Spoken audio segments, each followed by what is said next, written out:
Can I ask you a question? Of course. How do you funny? Did the stream drop out there? That doesn't feel like a good sentence. No, I'm curious. How funny me? How do you funny? How do I funny? If you had to describe your approach to the funny, how do you funny? I don't I know, it's totally broken. The real question is, how do you try to be funny? Is different than how funny are you, right? I don't care. I know you're funny. I want to know how you. Did you just lose the ball? I almost fell over. While you're telling me how funny I am, I lost my footing and I almost fell over. Okay. Does that answer your question? Eyes up, man. Yeah. Eyes on me. Got it. Okay.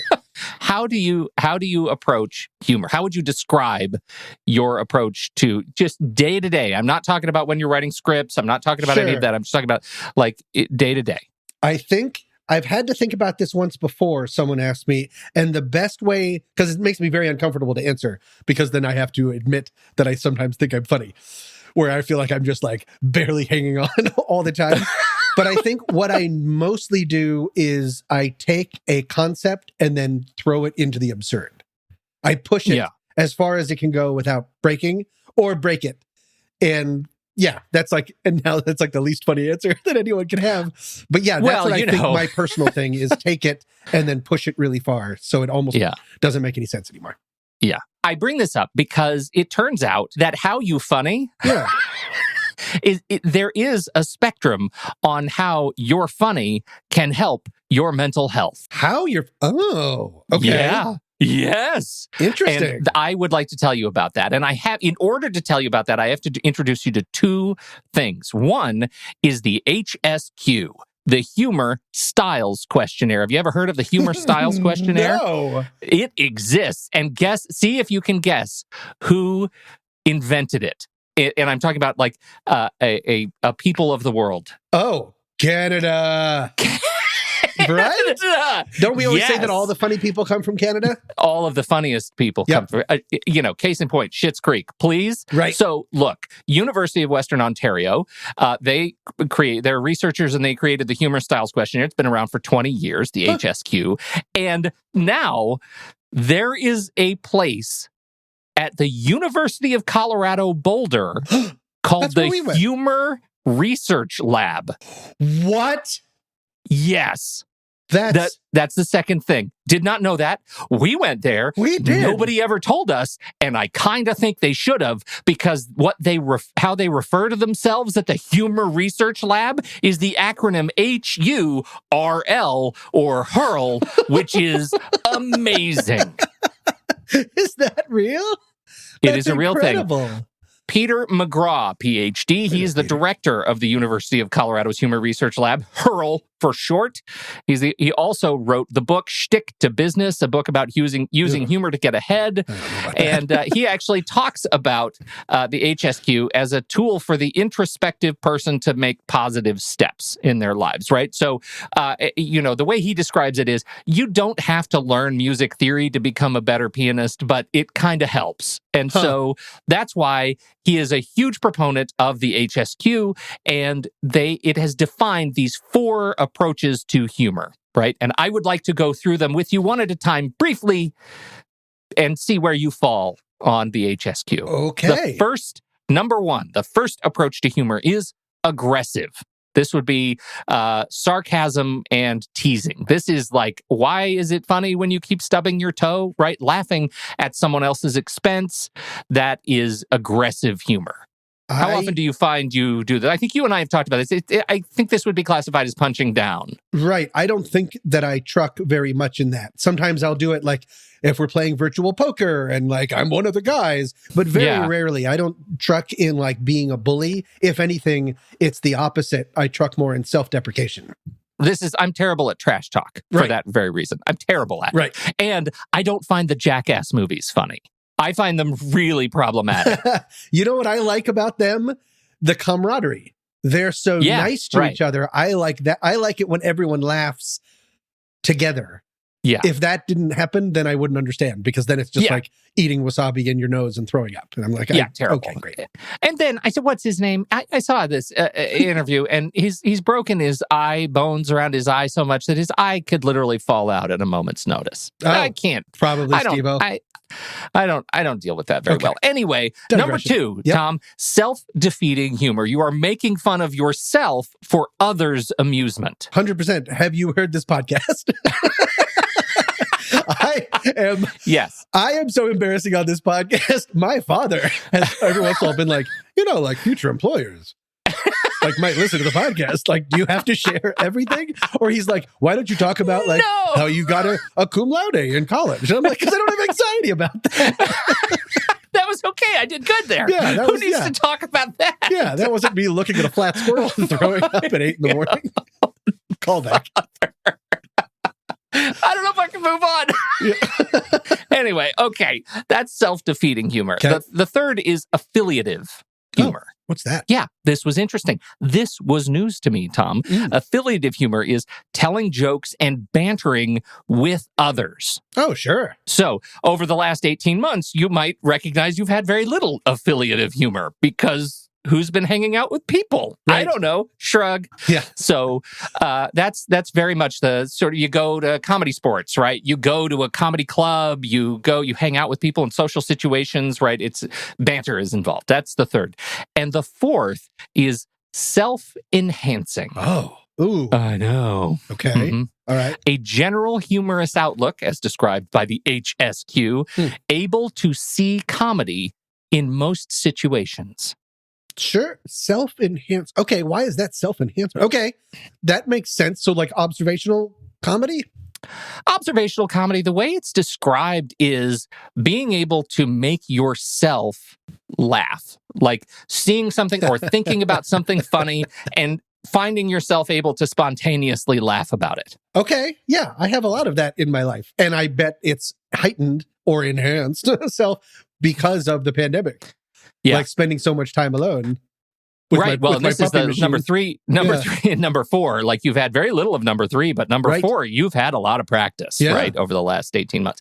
And so that is, and in order of benefit, it is also order of presentation. So aggressive, sarcasm, teasing humor is self-deflating humor or other deflating humor, right? That lifts yourself at the expense of others. That is the least helpful kind of humor. Self-enhancing humor is the most sort of ideologically beneficial humor. That is a worldview sort of humor that you can make yourself laugh, you can see funny in the world, and it actually improves your life. It improves your health. It improves your heart function. It improves everything about you if you can find the funny and do it in a way that enhances yourself and others.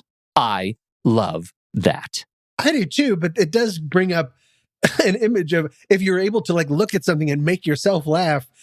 Like if you're on a bus, then you're just the joker. Like if you're just constantly like by yourself looking at a leaf and then you're like, leaves, then everyone's going to be like, okay. What? She said that she hate me, I hate me too. I can always tell when you're lying, girl, you're see-through. All these miles away, yeah, I just wanna see you. Baby, give me good face, she hit me like seafood. Remember when I saw you, hi, it's nice to meet you. No, my old girl salty, she just wanna be you. I'm a dog, no Monties. Welcome back and to season 6 of What's That Smell? A sometimes funny podcast about humans and their anxieties. I'm Tommy Metz III. And I'm Pete Wright. And for 5 seasons, every week, we have drugged one of our deepest, darkest anxieties into the light to share it, learn about it, and hopefully laugh about it with all of you. Exactly. And season 6 is going to be even better. Tell them why, Pete. Why would you do that to me? I don't know. I just wanted to put you on the spot. And it's season 6, and with that, reach out. Send us the story of your anxieties. Go to whatsthatsmell.net. Again, whatsthatsmell.net. And there's a great big donate your anxiety button that you cannot miss, even if you try. Why are you trying? Go to us and tell us about your anxiety, and we will discuss it and learn about it with all of you and laugh about it. Pete, how's this going? You did great. All this right. is all staying in. Season 6. And with that, I'll go first. Are you sure? You said that you love me, don't know if it's still true. Hate it when you're not here, love it when I'm with you. You say you don't trust me, all the shit we've been through. Why you always upset? upset. I don't really Peter, like a lot of people, I've done a lot of schooling and book learning in my life. You've done the same, correct? We were talking about CU just a second ago. Yeah. And I've been lucky enough, I've gotten mostly good grades during this time. But, and because this is season 6, Pete, I'm about to put you on the spot. So juicy. get ready, lean into it. Once in high school, I was not so smart, and I got a D+ in a course. I think the lowest grade or at least easily one of the lowest grades I've ever received. Time to put you on the spot. Would you like to guess what class I received such a harrowing grade for? This was in high school? Or junior high. I just realized just now I'm not exactly sure because it sounds more like a junior high course, but we'll see. Was it some sort of a crafts class or like a workshop, like wood shop, some sort of a, you're workshopping something? Shop Shop class. Okay. You're exactly right. Yeah. And I am both impressed and embarrassed that you got it in one. Yeah, no. Yeah. And let me tell you, when you asked that question, there was no question for me. Yeah. Do we still teach shop class? Like we don't teach cursive anymore, but shop is still a thing. Yeah, shop is still a thing. And it's become more of a thing in a lot of places, like industrial arts and like metalwork and but is it all kinds of is it elective or everyone has to take it? Okay, yeah, at least that's my experience. I had to take shop back in the day. And it's like, we don't force people to do cursive anymore. Why are we doing shop? Right. Okay, so for shop, let me just sum up the class for you real quick. For our final, we had to carve a piggy bank out of wood. And my piggy bank was an abomination. It was completely misshapen. The coin hole was too thin to accept quarters. And it was terrible. And I was like sanding it days and days and days. It never got any better. But anyways, I loved him. I named him Splinters and he was my favorite. The teacher though gave me a D+. And I've hated both. But it sounds like you worked really hard ever since. There was worked so hard. There was no A for effort. There was a D+ for dang that crappy work. Sucks. Yeah, exactly. So anyways, I hate banks. I hate pigs. I hate shop. It was terrible. I bring all. Do you remember your shop teacher's name? Oh, Mr. Jerk. I don't remember.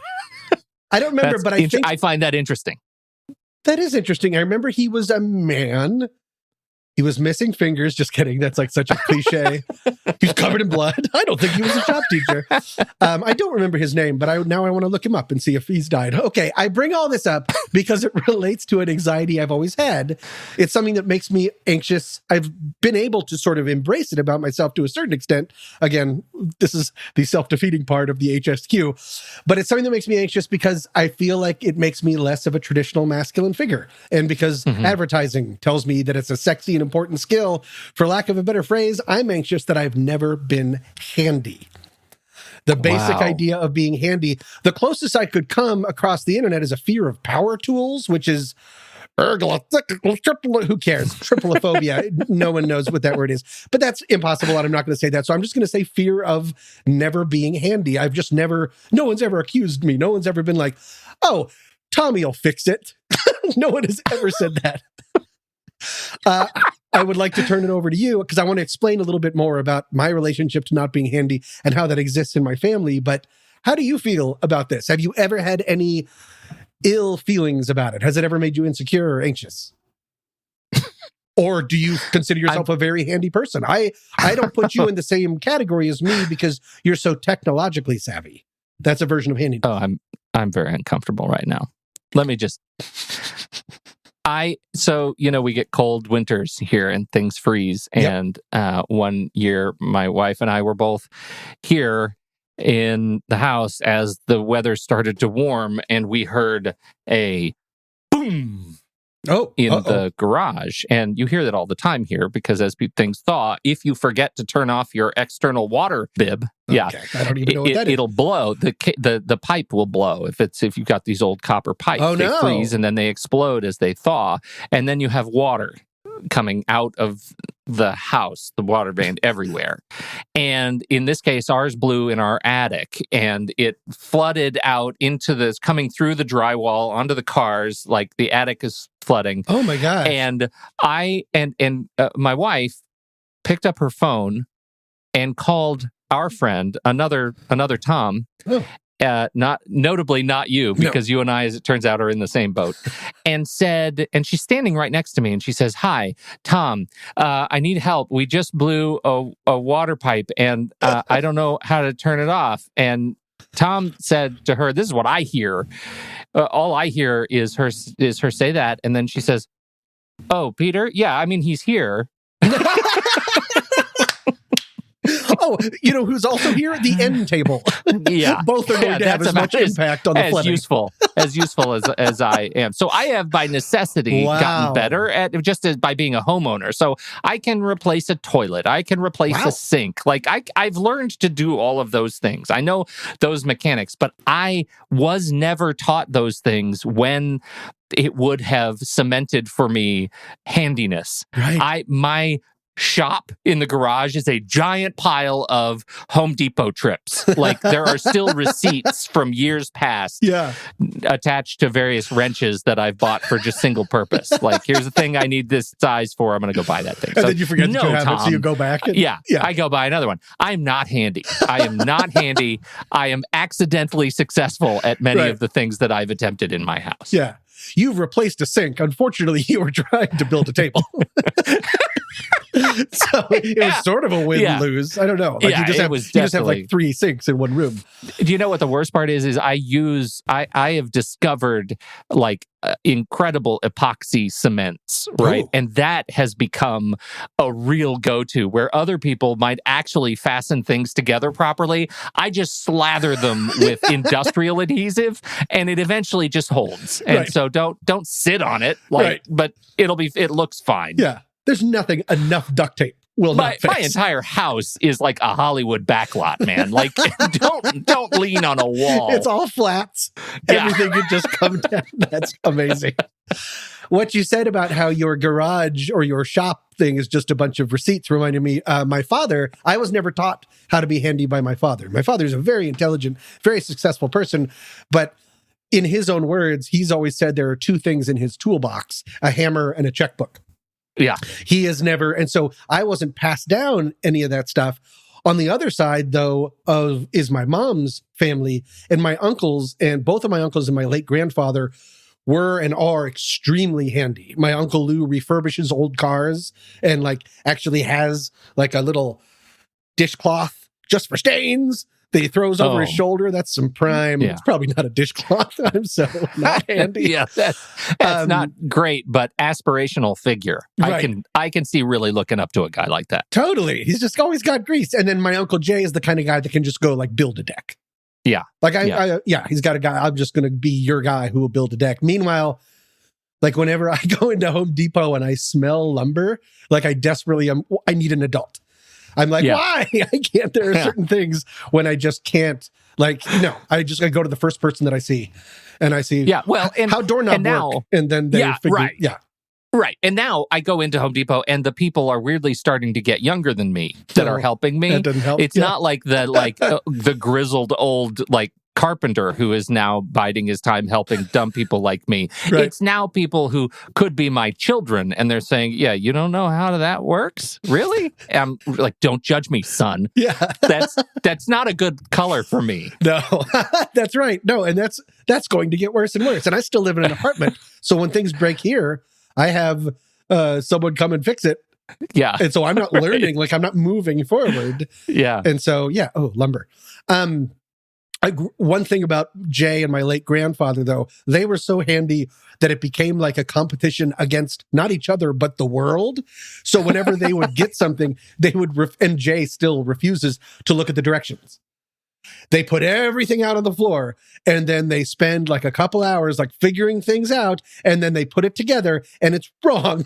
So they have to take it apart and re-put it back together correctly. Like there's always something like just flipped. It would still work, but it's not perfect. And so, like I'm really good at following directions. IKEA bookcases. Oh, come on. Sorry, you mean the Billy? Yeah, that's what they're called. That's how many I've made. The Billy. The Bilderstünk? Yeah. But even with that, when it's like, because IKEA is the HelloFresh of making things. Like they give you all the stuff already portioned out and in little bags and stuff. And invariably, every single time I've built something from IKEA, which an alarming amount of my current apartment furniture is still IKEA. Oh, I'm in my head doing a Fight Club scene while looking from at behind you me? through Zoom. Yeah. IKEA. Yeah. And IKEA. IKEA. I think this shirt is from IKEA. No, even that, every single time I've made something, there always comes a point where I'm like, and they didn't give me another screw. They screwed up. Way to go, IKEA. And then it's always under a sock. Like they've never messed me up, but I'm so ready for them to be like, IKEA did it again. Yeah. They've never messed me up. So, okay, so we're very alike. And when you were talking about standing next to your wife, your lovely wife, and being emasculated in real time, I didn't know how to research this topic. And so I literally put in fear of not being handy into Google. Pete, we are not alone. Fear of being handy came up with a ton of stuff. And really, it's just people being like, yeah, I feel this way. And it sucks. Yeah. And I'm not going to go through most of it, but just this one thing. There was an article written by a guy named Andy Hines, and he's a professional handyman who says his job has taught him a lot about male insecurity. Yeah. And he listed it in, he says, almost all of his clients, male clients, interact with him in one of three ways. Can I just, do you have any guesses about what they're like? What these three, or I can just list them? Well, I mean, I'm probably all three of them. One is absolutely like they'll show up at my house and I will immediately get down on my knees and start praying to them. And I will thank them for being present in my life and for solving this problem that to me is completely insurmountable. Number one with a bullet. Quote, the first is sheepishness and self-deprecation. I don't know how many times I've had men apologize to me while also thanking me for being inept at home improvements. Yeah, you got it off the bat. Those always end with incredibly meaningful, gracious hugs. They're trying to leave, right, and I can't let go. Yeah. So that's number one. Number two is I might be embarrassed and thereby standoffish. Like I'll be like, just solve the problem and fix it for me. And I want to completely dissociate that this even exists. Interesting. There's a version of that in number three. A version of what you just said. Finally, so I'm skipping to number three. Finally, there is the very successful male clients who let me know repeatedly that he is very successful and that matters of home repair are almost too far beneath him to even discuss. So that's not you. I don't think I could ever make the I'm very successful case. You're putting it out of sight, out of mind. Right. You're putting it the out of sight, out of mind, but it has the same result, a little bit, a surprising trait of some guys who fit this profile. Yeah. They seem surprised that I would expect to be paid a living wage to do work that I've mastered over decades of practice. Okay. So yes, that's very different than what you said because you're a nice person. This is a more aggressive. Every penny of what is asked. Right. I'm so into that. But it is interesting that you have that it can result in a little bit of avoidance. Yeah, no, it's mostly fear of acknowledging my own insecurity and my own ineptness. Like, I just want to be. And the third one is, and the third one is very aggressive. So it's probably not going to be you. But go ahead. What was your? No. I just mean the other one is I want to be involved. I want to learn, and I might start dropping made up tool names. Is there a niner in there? Right. Yeah, 100%. Yeah. So you're twisting the Uber stank right now. Is that what? So that's where. This is my go-to. Oh, see, that's the one step I was not able to complete without you. I could have done everything else, but just that one thing with the Uber stank that I needed you for. You had the right again, thing. You are brushing up now against number two. This is working out incredibly well. Number two, quote, another reaction I've become accustomed to is the assertion, which may be legitimate, but still comes off as defensive, that, quote, I could do this myself if I only had time. In the worst cases, a guy will point out how easy the work is he's paying me to do. Again, not you, because you're a nice version of this. But all three of those things, self-deprecation, defensiveness about he could do it himself, and then this is also below me, are the three things that he says a majority of his male clients interact with him. Interestingly, he says he doesn't receive any of this tension or behavior from women clients. It's only from men needing him to do their, quote, men jobs. Ugh. Gross. Men are gross. Men are the worst. Yeah. How have you... So is anyone in your family handy? Is your son or daughter growing up handy? Like, how does that affect you? We know that you're a lost cause from your wife. It sort of skips a generation. Yeah. I would say my son and I are very similar in our approach to, fixing things, which is more industrial adhesive. My daughter, however, and I think we've talked a little bit about this. I mean, she ended up at finding this camp when she was a kid that teaches survival skills, and now she knows how to do things that I can't imagine doing in the world, like building things, crafting things, creating things that would help her survive, in the end times. Wow. That are quite exceptional and extraordinary. And now she teaches for this place. She's been doing it so long. So she teaches. Really? Yeah, she's like Katniss Everdeen. She's the Woody Harrelson. Like, she's like teaching the Hunger Games kids how to kill one another. She's now. always drunk. Except for that. Oh, okay. Sorry. I didn't see that coming. She has got a real alcohol appetite. Yeah. Well, that's cool. I mean, because I like the idea of it. I'm working on, and I've been able to embrace not to feel bad about myself. Yeah. I do still, I think it is impossible, nearly impossible, just because I'm not enlightened enough to feel not like less of a man. Just because it is so prevalent. And I brought up advertising so far. I mean, there's just like, there's the pickup truck guy. Yeah. And then there's me. And never those two will meet. Well, okay. So first of all, there is the new pickup truck ad that was on the Olympics over and over and over again. Okay. And it was the ad where the guy has this truck and he has this part of the truck where the pickup bed thing, the tailgate folds down at the half point and creates a thing where he can like pretend to write emails. Have you seen this commercial? No. Okay, so he could pretend to write emails on it, and he's talking. It's the flex, like the flex gate or something. Okay. And all the kids will come out. It's like, Mom, Dad's flexing again, and he's like phantom typing on this lift gate, like a real tough guy answering email, and he's like, what's so weird? I'm writing email. I'm just writing this email. And I'm like, okay, that's me, like writing the imaginary email. Or the other variant is he has a cat that does all of it, like herds animals for him. It's like a domesticated cat. And at the end, he's at the side of a lake and he throws a stick in the lake and the cat jumps in the lake and fetches it like a dog.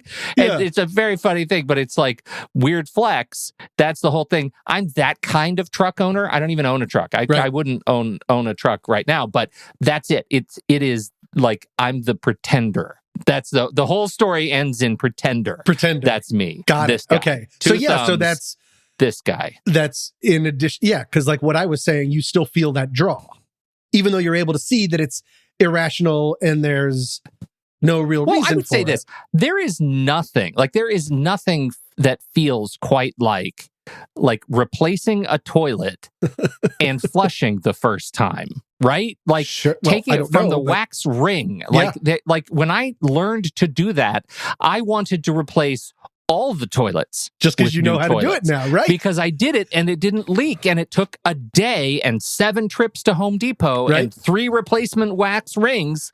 But I learned, and it was enormously satisfying being able to do that. So there is a huge adrenal reward, right? To being able to do. I want to do it. I just I don't. That's a perfect transition into the very end of this segment. Is I have a personal victory myself. It is definitely not. I don't know what I don't care for the phrase wax ring, but it's not toilet related at all. But friend of the show, Darnell Smith. I was asking him once over the phone. I said, my car brake light has gone out, so I have to make an appointment with the dealer. And he was like, you absolutely don't have to go to the dealer. He says, look up on YouTube how to replace brake light. They'll have one for your exact car. And I was like, you don't have to spell it. What to put in Google. And then, but weirdly, it turns out he kind of did. He totally did. Because I wouldn't know to look up my own car. Yeah. Right. And so, no, I'm desperately trying to be handy just in this conversation. I was like, oh yeah, you mean the tube you? And I was like, oh no. The Hoover stank. Anyways, I did it. I found the video. I went to a light bulb store, or I don't remember what it was called, and I got the light and I replaced it. And Pete, it took 15 minutes and I was the god of cars. Yes. Oh my Yes! God. I called him and I was like, did it. I called my parents and said, I just replaced a brake light. I think we're going to open my own garage. And my mom was like, oh my goodness. She was all impressed. No, it's a huge self-esteem boost. Yeah. And that's the final thing that I learned is with YouTube and stuff like that, what I'm trying to learn more is being handy is more of an attitude. If I go into it saying, I'm not handy and I can never be handy, thus that is how it will always be. But if I have a positive attitude, the resources are there. I just need to start small. I don't need to build the car. I need to replace the brake light. Wow. You don't need to build a whole house. You just need to replace the toilet. There's another division at University of Western Ontario. Oh. Right next to the humor styles questionnaire, and they did the handy styles questionnaire. And it's the same thing. Are you aggressive? Are you self-defeating? Are you affiliative? Or are you self-enhancing? However it ended up, I bet that toilet was hysterical.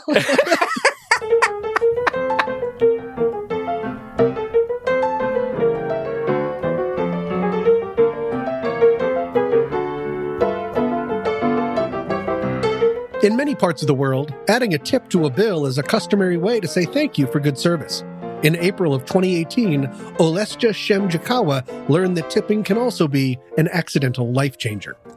While traveling in Zurich, Switzerland, the then 37-year-old Russian woman and her son enjoyed a coffee and chocolate cake at the New Point Cafe. After enjoying their afternoon snack, Shemjakawa paid the bill, a reasonable 23 Swiss francs, with her credit card. Only a month later, after receiving her credit card bill, did she realize that when prompted to add a tip at the cafe, she instead accidentally entered her 4-digit PIN, which was 7686 on the keypad instead. That added a 32,000% gratuity to her meal, shooting the final bill up to $7,709. She called the cafe and explained the mistake, but was told by the staff that an accidental charge isn't the same as a fraudulent one, so no help there. She then went to the police, and Shemjakawa was told by the cops that the matter wasn't, quote, criminally relevant. Finally, she appealed directly to the cafe's owner for help and understanding, and the owner said of course he would repay the charge. Then he promptly cut off all contact, closed his restaurant, and filed for bankruptcy. As of this recording, Shemjakawa has still not gotten her $7,000 back. Hey, Shemjakawa, here's a tip. Learn how credit card machines work. And here's a tip for our listeners. Like what you're hearing and want to give us a gratuity to help with our recording costs and other money-related podcasty things? Then become a What's That Smell Panic Pal. For just a one-time payment of $35. What? Only $35? You heard me. Girl, I don't know why you're a girl in this situation. You become an invaluable part of keeping this anxiety train a-chugging along. Becoming a Panic Pal gives you access to each episode 1 week early, access to the videos of the live streams we do, because I bet you want to know what I look like, bonus episodes, they're coming out of your ears, and content plus. As Panic Pals already know, you get stickers, an official document making us all best friends, and now for this season, you will get a set of WTS anxiety coupons, which are emotional legal tender that you can use for all of your anxiety needs. And Pete and I promise to not declare bankruptcy even once. So just go to whatsthatsmell.net and become a Panic Pal today. Now, on with the show!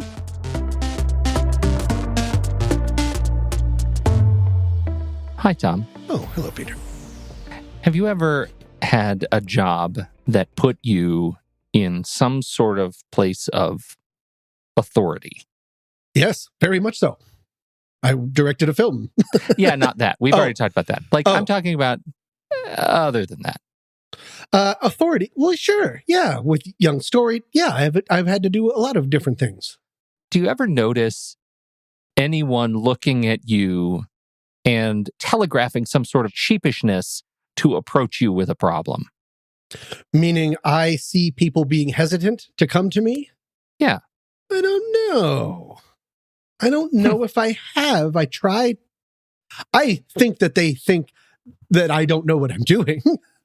Well, obviously. Me Sure. too. Yeah. Because they're right. Let's be honest. Yeah. When I started working at Home Depot, no one came up to me.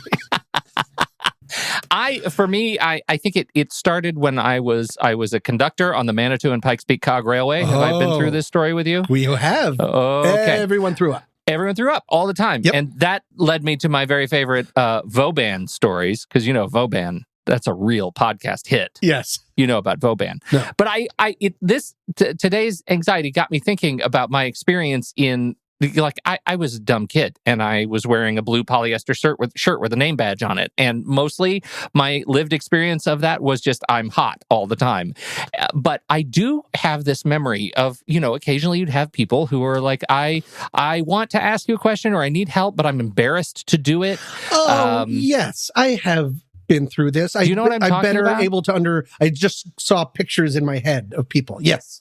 Yeah, yes, right. Yes. And there's that, and what I want to tell them is not embarrass them; it's to tell them it's my job to help you. Right.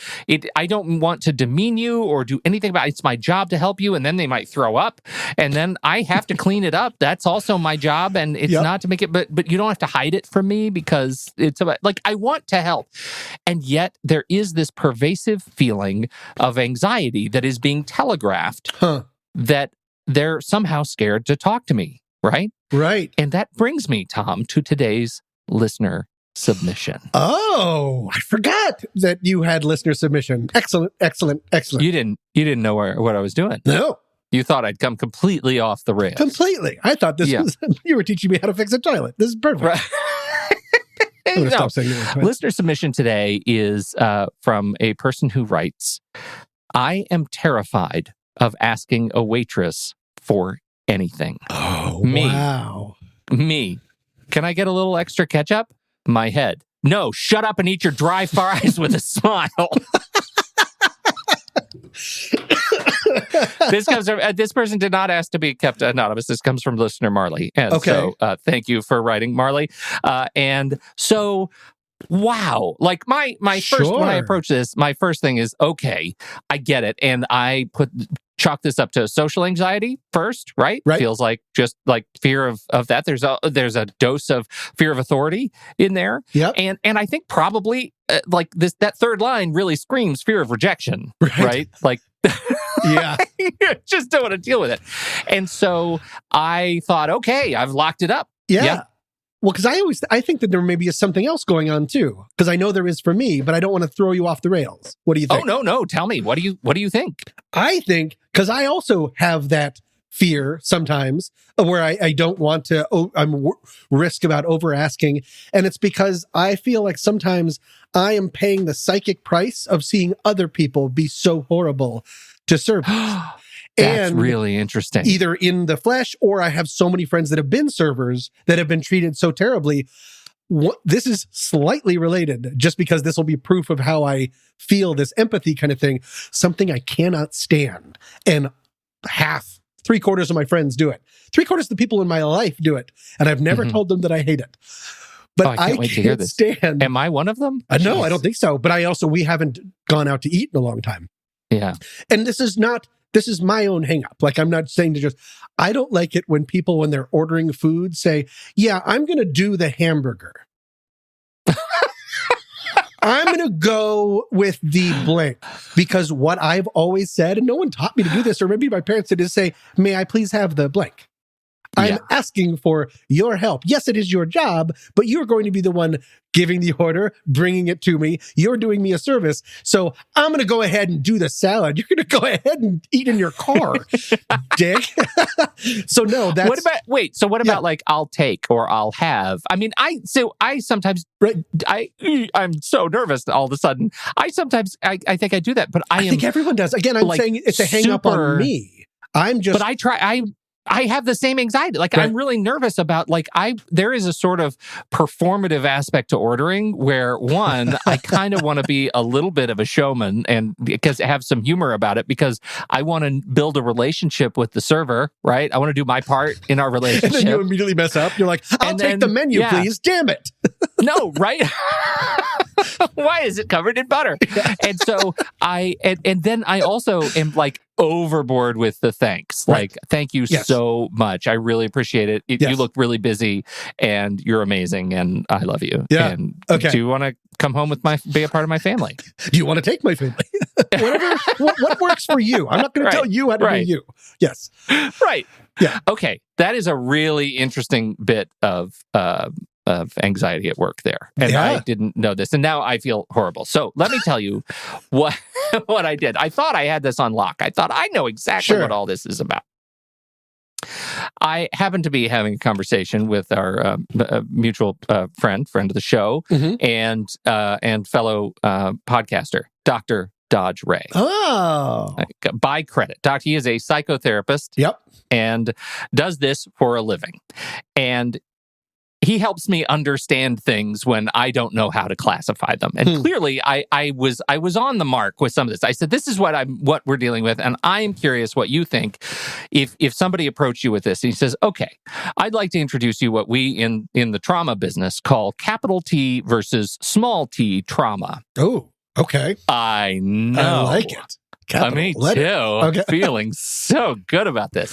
And so the way he says it is, what likely is going on. Like if it is, this might be a social anxiety, fear of rejection, certainly fear of authority issue, right? But this listener wrote in with a very specific circumstance, right? It was about this waitress, right? It was about servers in restaurants. And so he said, when we look at capital T versus small t trauma, capital T trauma is that's the big stuff. Sure. You're in a horrible car accident. You lost a family member. Vietnam. Vietnam. Yes. Was that weird? You're right. That was so big. It was so big. You took it off the scale. Sorry. It was the scale. So, but there's the big traumas. You just hear that and you're like, oh, that's traumatic. Right.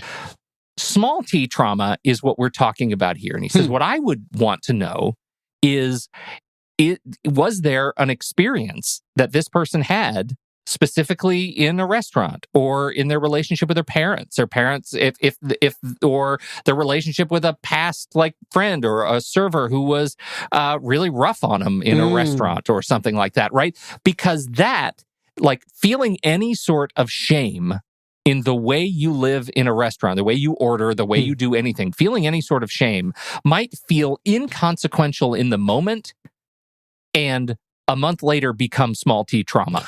Oh. Because it's a thing. It's like you're planting a seed. It lays back. That takes root and blossoms later. And you no longer remember really consciously what that experience was. You might never be able to put your finger on it, but there was some small t trauma that planted that seed long ago. In a restaurant, now, most likely? Probably in a restaurant. Got it. Don't ask the waitress for that. She's busy.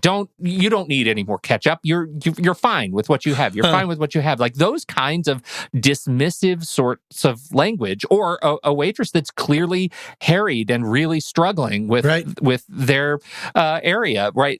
Any number of things can cause that seed to get planted and become small t trauma. Wow. That then causes this anxiety that takes root and becomes a thing that you think about every time you go into a restaurant. I don't want to do this anymore. I am scared. And then eventually you just stop eating in restaurants, right? That's how it goes, right? Eventually it becomes a tree, a mighty oak of anxiety. Your purse is filled with ketchup. And not packets. I mean, just wet ketchup. But you know what? You're not far off, right? That becomes a coping mechanism for this anxiety. If it's a ketchup anxiety, why would you want to ask for more ketchup when you can keep it all in your backpack and use as much ketchup whenever you need ketchup, right? But then that's absurd, but you've lost the ability to see because you've lost the connective tissue. Right. We are all haunted houses. We're all just an anxiety funhouse. And so so that was the one. And the other is this one I thought was really interesting. He said the other angle you might approach this is that there is some experience where you were made to feel some sort of shame by a server in a restaurant, right? You asked for something you felt was not unreasonable, and you were made to feel it was unreasonable. And that shame turned to anger. And anger, when it is unaddressed, can manifest as an anxiety out of habit. Right. Because you don't have any other frame to deal with it. It's like this totally undirected, oh my God, I'm mad at servers, and that plants a different kind of seed. And you've never been able to unleash that. My head was blowing up when we're having this conversation. I'm taking notes and I'm thinking, what are you talking about? And then of course I'm realizing, yes, oh, right, that's me with many things in my life. Sure. Right? Things that I am anxious about. You mentioned Home Depot. I can think of a number of examples in the paint and flooring departments alone that are anxiety that come from anger experiences in those departments, right? Like I can start unpeeling them with this new language. And I thought that's bananas. Bananas. What do you think? Are you relating to this? Very much so, because I've been working with my therapist. I am so used to calling everything anxiety because that's how it manifests. But we've been pulling things apart and finding that sometimes what ends up as an anxious feeling started as dread or did start as anger, but anger is not something that I either feel or let myself feel very often. Being legitimately upset at someone else, I turn it around and make it a comment about something that I did wrong. Yeah, right. And so I'm so desperate to be liked that I don't address that. And so, I think that there's got to be an enormous amount of murderous rage. No, an enormous amount of anxiety that I have that started from an uncomfortable feeling, and being mad or feeling really let down or something can be uncomfortable. But yes, to backslide into anxiety makes all the sense in the world. It makes all the sense of the world. Yeah. Anxiety becomes the catch-all for describing an event you do not want to repeat. Right? Right. And that was it. It started because I was angry at a server because they made me feel bad. And now I have generalized that into anxiety that tells me, my mind and body, don't go to restaurants anymore because and don't ask servers for any help at all because they'll make me feel bad. They'll give me that feeling that I don't want to repeat. This is the first time that I'm ever making this connection. I bet there is a 90% chance that when I was young, at a formative time, I watched someone who I didn't like or was mean to me or a jerk for the first time say, I'm going to do the burger. And a switch was flipped in my head, and I said, that's what mean people do, because it's not mean. And and I've never seen a server flinch at that. People talk like that, but I bet that I just made that connection, almost like an anger connection of like, no, that's what you don't do. Oh my God. And what if it happened in a restaurant in Vietnam? Pete, it's all coming together. So I said to our dear friend, Dr. Dodge, Dr. Dodge, how do you get, and before I finished he said, exposure therapy. Sure. I said, let's talk about that. And he said, well, it could be hilarious. Like if you're feeling courageous and brave, what I recommend is you go into a restaurant and you say to the server, listen, I need you to know something about me. Ooh. I'm working through some things, and I'm probably going to be a tough customer today, but I need you to know that on the other side of it, I'm going to tip you very well as a favor to me. So just know, because you're about to treat them a little roughly, that you're going to keep them busy, and you force yourself to ask for help every time you have any need. Force yourself to do that. Why does that feel so uncomfortable? I know. Yeah. I know. And then, I would like, excuse me, can I get one napkin? Ooh. Let's bring a napkin. Yeah. Oh, I've soiled this one. Can I get another? Hi, I'm going to do 5 different glasses with individual ice in each, in case I need. Yeah. Right. I'd like to send this back. It has 13 cubes. I asked for 12. I would like you to keep bringing me exposed tablespoons of ketchup until you reach 13 and then stop. Right? Yeah. Like, that is, as weird. He's describing this. Look, he's like, again, I'm going to tip you my pin. Yeah. At the end of the meal. This is going to change your life. Yeah. It's a tough work, but you can get it. Oh, that makes me, I mean, Isn't that's so fascinating? Interesting. Yeah.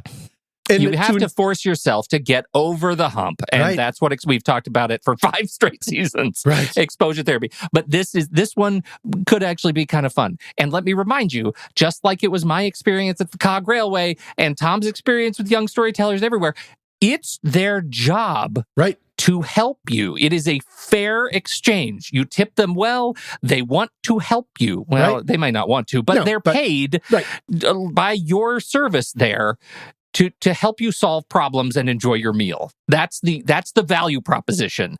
It's okay to ask for a little extra ketchup. And then the server closes the restaurant, declares bankruptcy. And completely ghost you. That might not be the recipe for success that we're shooting for. I think we've created a great non-example.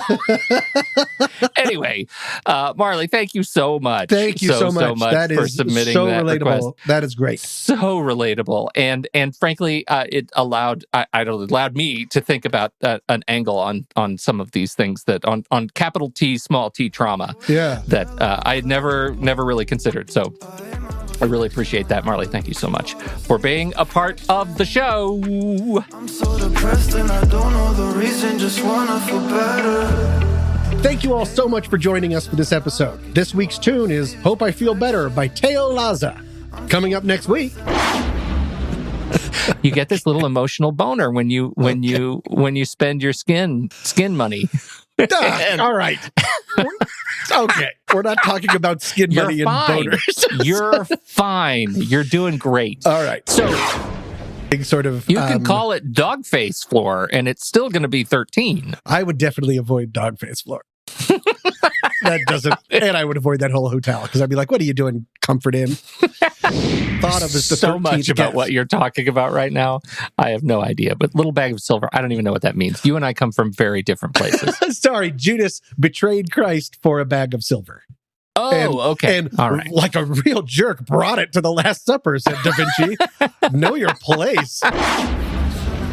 I'm Pete Wright. And I'm Tommy Metz III. Thank you for downloading and joining us on Season 6. We will be back next week on What's That Smell? Hey, my reflection, when I look at you, all I see is perfection.